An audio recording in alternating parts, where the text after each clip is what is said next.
Hello students, welcome to Science Surfers. Today we are going to start the second part of chapter Work and Energy for class 9th. In this part we are going to discuss about energy, different forms of energy, kinetic energy, potential energy, law of conservation of energy and electric power. Energy is a very common term that we use in our daily life. No work can be done without energy. कोई भी काम बिना energy के नहीं हो सकता. So any object if it is doing work that means it has the capacity for doing that work. Okay, and this capacity of doing work is known as energy. The unit of energy is same as that of work because जितना एक object के पास energy होगी उतना ही वो काम कर पाएगी. Okay, so the energy possessed by an object is the measure of its capacity to do work. So unit of energy is therefore the same as that of work, that is joule. Okay, 1 joule energy means capacity to do 1 joule of work. Sometimes a larger unit of energy called kilojoule is also used. That means 1 kilojoule is equal to 1000 joules, right? We have different forms of energy. The various forms of energy include heat, electric energy, sound energy, light energy, chemical energy, etc. Along with that, a very important energy, we call it as mechanical energy, that is equal to potential energy or kinetic energy, etc. In this chapter, we are going to discuss about kinetic energy and potential energy, which are collectively known as mechanical energy. So, kinetic energy may be defined as the energy possessed by any object due to its motion. Means, whenever an object is in motion, it has some capacity to do work, and that capacity of doing work is known as kinetic energy. For example, a bullet, okay, when fired from a gun can kill a person. Similarly, the water that falls from a height at dam rotates the turbine and generates electricity. The moving wind has capacity to move the blades of this windmill to generate energy. So all the things are bearing energy because of their motion. So we call that energy as kinetic energy. Let us derive the mathematical expression for the kinetic energy of an object. We have an object of mass m which is moving with initial velocity u.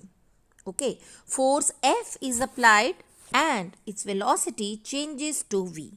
Therefore, we can write it as mass of an object as m, initial velocity that is u, final velocity v, force applied is F. When the velocity is changing, that object is undergoing acceleration. So when some force is applied and object is displaced, means we are doing some work, right? So what is work? Work means force into displacement. So we can write W is equal to F into S. By putting the value of F and S in this expression, we can get the value of kinetic energy, that is equal to half mv square. Let us try. We have work is equal to F into S, right?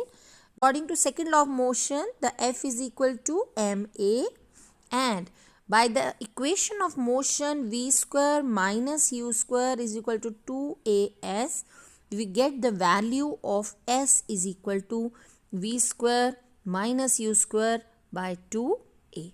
So by putting the value of F and S in this expression, we can get the value of work done, that is F is equal to ma and S is equal to v square minus u square by 2a, and it will be like this.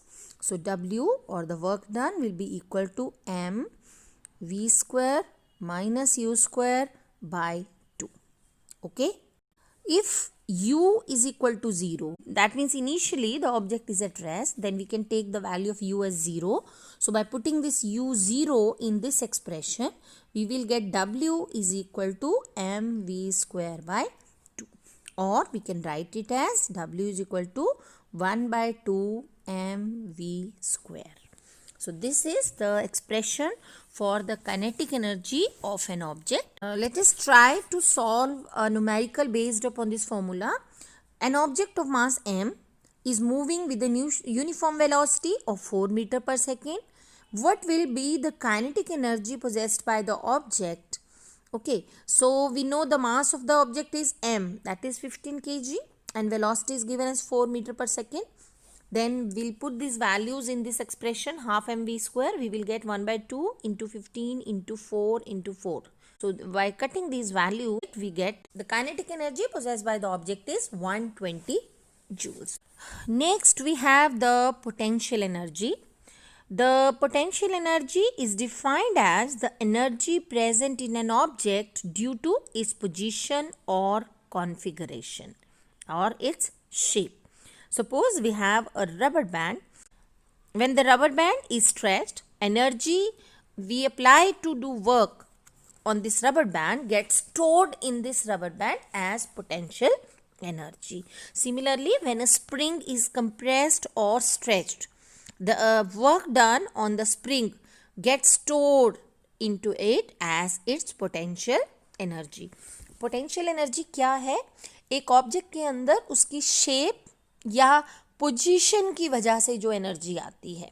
Suppose rubber band है, rubber band को हम stretch कर रहे हैं, तो stretch rubber band की shape change हो गई. So by changing the shape we are doing some work and that work will be stored in the rubber band as its potential energy. Similarly with the spring.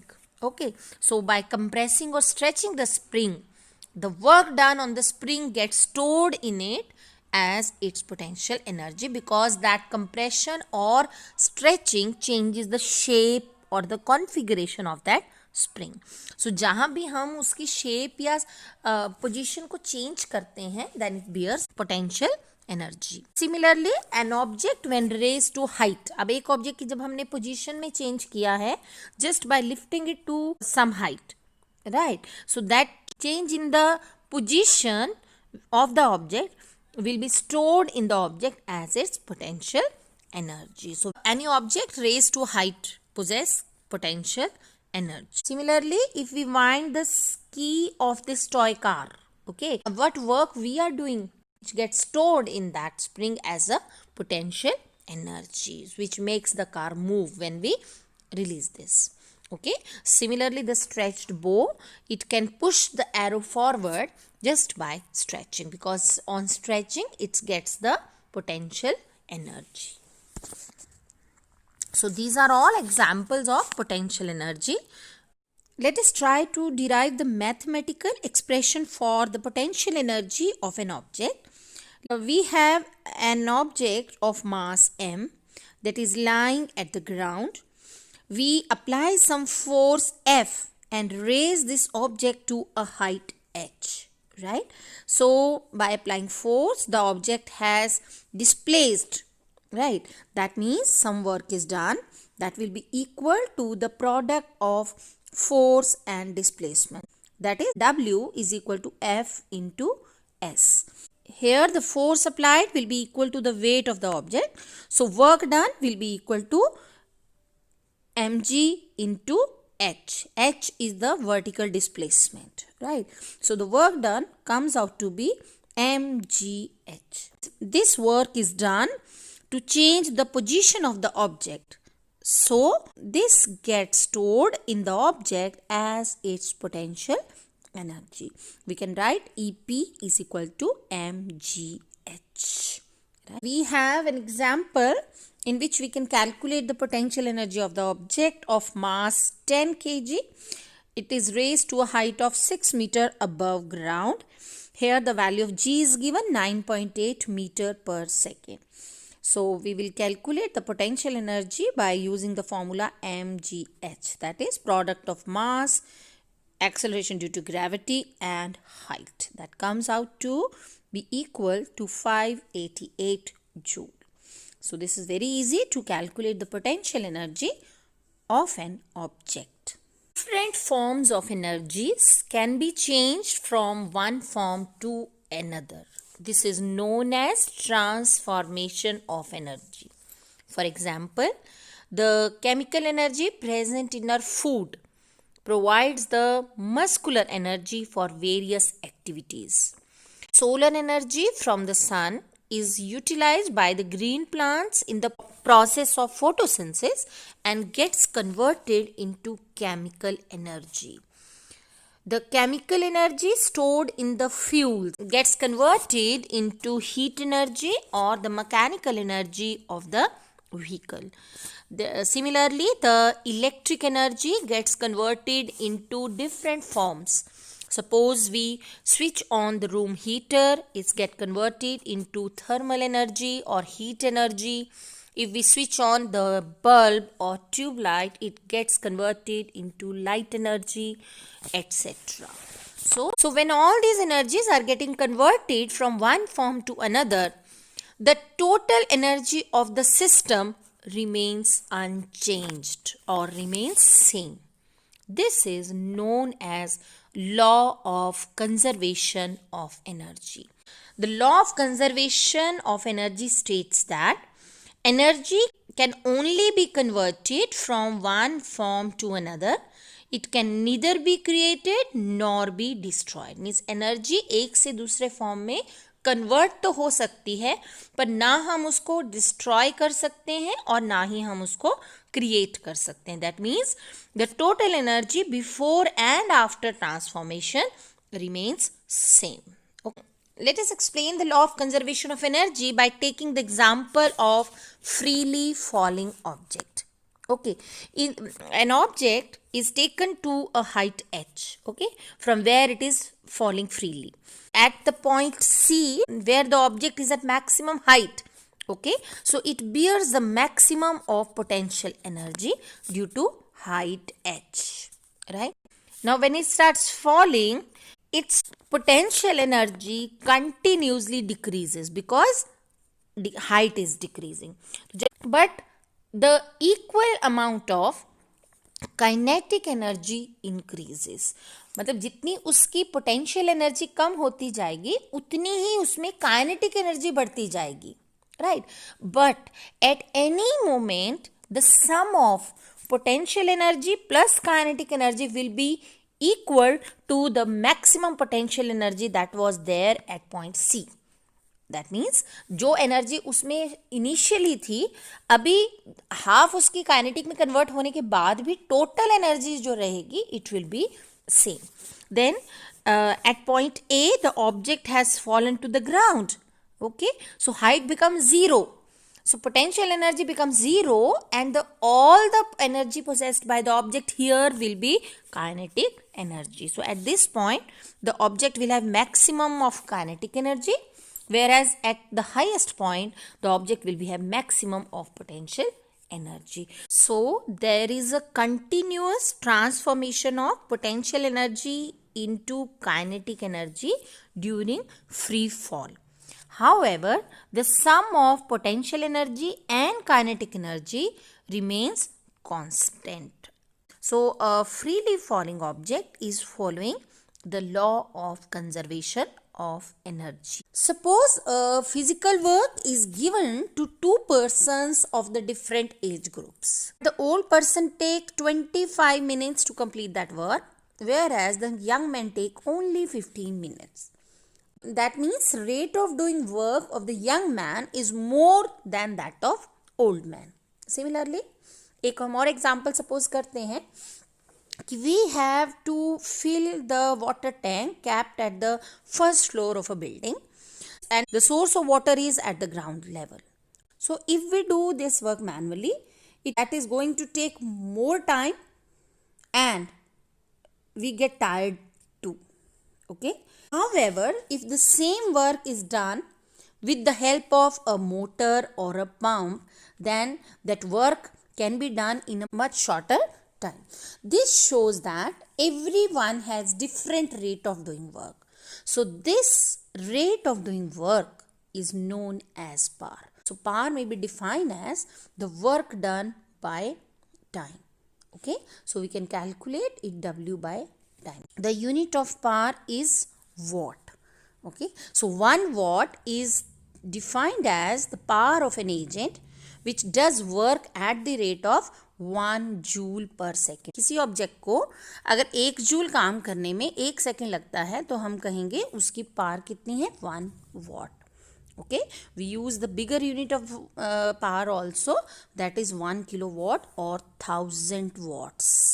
That means that object is doing 1000 joules of work in 1 second. Power may also be defined as the rate of consuming energy, that is power is equal to E by T. Okay, the commercial unit of energy is kilowatt hour. Joule is the standard unit of energy, but the commercial unit of energy is 1 kilowatt hour, or we call it as unit.